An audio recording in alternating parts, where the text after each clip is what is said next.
देख लो, तुम्हारे कहने से मैंने अपने हिस्से की जमीन बेच दी है। पूरे 1,10,000 की बिकी है। ये रहा 40,000 एडवांस, बाकी के 70,000 वो कल तक दे देगा। ये किया ना तुमने अक्लमंदी वाला काम। मेरी बात मानोगे तो हमेशा फायदे में रहोगे, और अपने भाइयों की मानोगे तो हमेशा नुकसान में रहोगे। चलो तुम यहीं बैठो, मैं पटवारी जी के पास से होके आता हूँ। ओए, मैंने सुना है तूने अपने हिस्से की जमीन बेच दी, वो भी अपनी बीवी के कहने पे है? अरे हमारे माँ बाबूजी की आखिरी निशानी है ये जमीन। भला कोई अपने बुजुर्गों की निशानी को बेचता है क्या? कम से कम एक बार जमीन बेचने से पहले अपने बड़े भाई से राय तो ले लेता।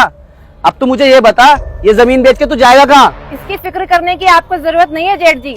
मैंने अपने मम्मी पापा से बात कर ली है, तो ये मेरे साथ शहर में जाके मेरे मम्मी पापा के साथ रहेंगे। क्या? अपने ससुराल में, वो भी घर जमाई बनकर? भैया हमें आपसे ये उम्मीद नहीं थी। आप तो शादी के बाद पूरा ही बदल गए।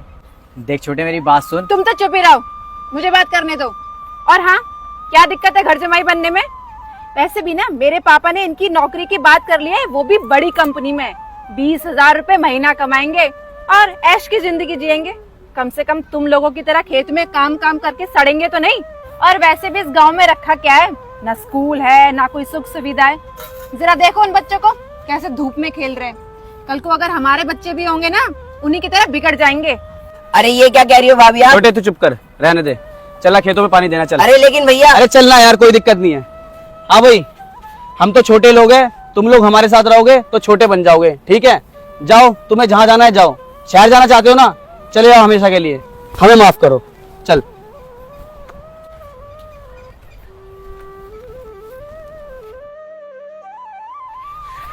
छोटे, इसमें मैंने मेथी और पालक के बीज बो दिए हैं।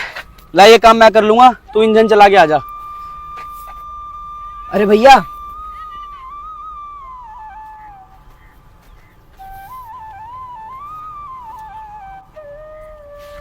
अरे बोलो ना। जेठ जी, आप तो हमारे बड़े भैया जैसे। हमसे गलती हो गई, हमें माफ कर दीजिए। गलती? लेकिन गांव छोड़ के शहर जाने का फैसला तो तुमने सोच समझ के लिया था, फिर वापस क्यों आ गए? भैया, वही फैसला तो हमारी सबसे बड़ी गलती थी। शुरू के 6 महीने तो सब कुछ ठीक चला। जिस बड़ी कंपनी में ये नौकरी करते थे ना, वो कंपनी बंद हो गई और उसके बाद ये बेरोजगार हो गए। धीरे धीरे सारे पैसे खत्म होने लगे और मम्मी पापा ने भी हम दोनों को ताने देना शुरू कर दिया। आखिरकार उन्होंने भी बोल दिया कि तुम दोनों अपना कहीं और देख लो, हम तुम्हारा खर्चा नहीं उठा सकते। मतलब तुम्हें शहर में कोई रास्ता नजर नहीं आया तो अपने गांव वापस लौट आए। चलो ठीक किया। हाँ भाई, अब तू मुंह लटका के क्यों खड़ा है? तभी तो कहा जाता है कि बेटा अपने बुजुर्गों की निशानी को, अपने बुजुर्गों की जमीन को कभी नहीं बेचना चाहिए, जब तक बहुत ज्यादा मजबूरी ना आ जाए। अबे तेरे पास तो कोई मजबूरी भी नहीं थी। अरे शहर जाओ, वहाँ पैसा कमाओ, वहाँ भी अपना घर बना लो, कोई दिक्कत नहीं है, लेकिन गाँव की जमीन बेच के नहीं। समझ आई बात? क्योंकि जब शहर की हवा में दम घुटता है ना, तो लोग अपने गाँव की तरफ ही वापस आते हैं। और ऐसा हमने कोरोना के टाइम में खूब देखा है। जो लोग बोलते थे ना कि गांव में रखा क्या है, यहाँ पे स्कूल नहीं है, यहाँ सुविधा नहीं है, हम तो शहर में रहेंगे, बड़े शहर वाले बन रहे थे। जब कोरोना की बीमारी शहर में बहुत ज्यादा फैल गई थी ना, सबको अपना गांव याद आ गया था। देखा था ना तूने भी?